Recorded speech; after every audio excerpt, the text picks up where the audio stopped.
Hovindism bonus number 1. Attacking the Smithsonian. Warning: if you are currently in possession of an irony and/or bullshit meter, we kindly ask that you disable such devices. The utter nonsense you are about to witness has been scientifically documented to cause such devices to explode. We will inform you when it is safe to return your equipment to full functionality. You have been warned. Advanced stone tools were found in a gold mine in California. They're digging in the middle of this mountain, digging a shaft back into a gravel pit under layers of lava supposed to be 55 million years old, and they find human tools in there. Professor Holmes of the Smithsonian was one of the most vocal critics of the California finds. He said, "Perhaps if Professor Whitney had fully appreciated the story of human evolution as it is understood today, he would have hesitated to announce the conclusions, notwithstanding the imposing array of testimony." Is he saying he shouldn't have announced this finding because it goes against the theory? Mr. Hovind is describing the Calaveras skull. This was actually a challenge to piece together since he so horribly butchered the narrative. On February 25, 1866, miners found a human skull 39 meters below the surface of the earth. The skull made its way into the hands of Dr. Josiah Whitney, then serving as the state geologist of California as well as a professor of geology. No tools were found. It's a skull. There's a difference between the two. Dr. Whitney was known for his fringe hypothesis that humans, mastodons, and elephants coexisted in California during the Pliocene, which is from 5.3 to 1.8 million years ago. He published this hypothesis a year before being given the skull without any supporting evidence whatsoever. Dr. Whitney then claimed the skull to be definitive proof of his hypothesis. This claim was immediately challenged. Is that what he's saying? Dr. N.H. Holmes actually stated that the site showed clear signs of intrusive material.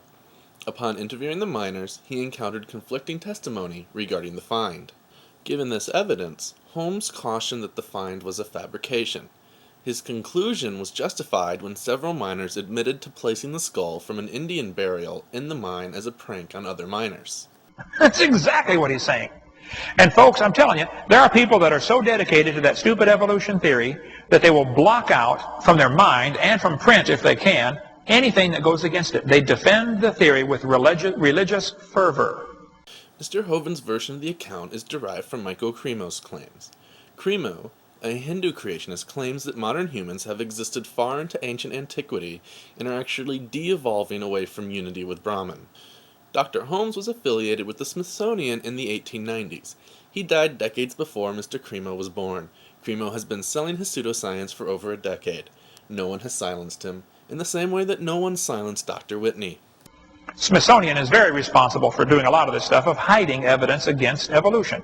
It's so well hidden that only Far Out Adventures of the Best of World Explorer magazine, which also claims that Egyptians settled Arizona, can find it.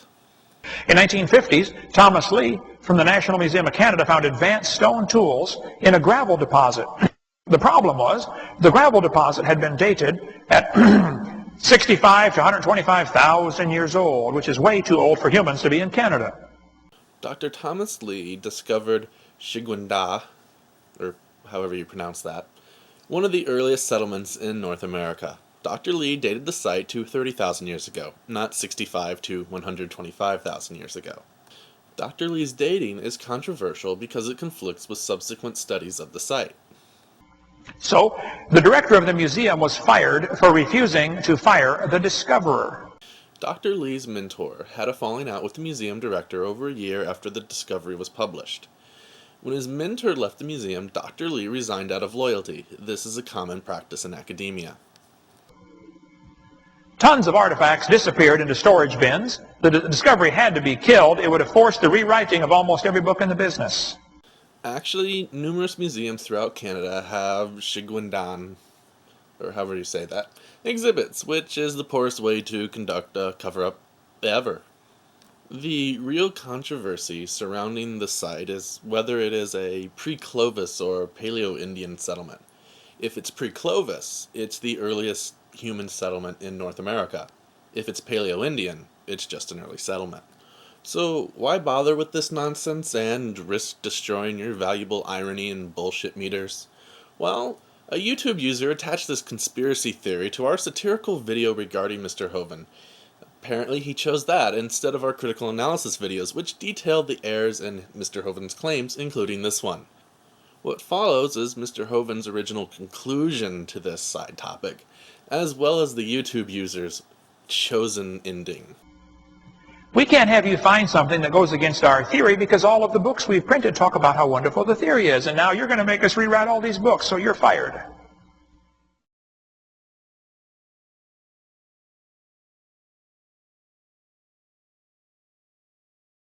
For those of you so inclined, we have left a link to this Hovind parrot's video in the video description so that you may impart some knowledge on him and correct his epic fail. It is now safe to return all irony and or bullshit meters to full functionality. As a quick conclusion, we're just going to tell you why we made this video. Many people question, do people actually buy into this Hovind nonsense? Well, here's somebody. Go ask them why. Stop asking us why. Fancy references, the scourge of all creationism. If only they knew how to use Google. Perhaps then they'd be a threat.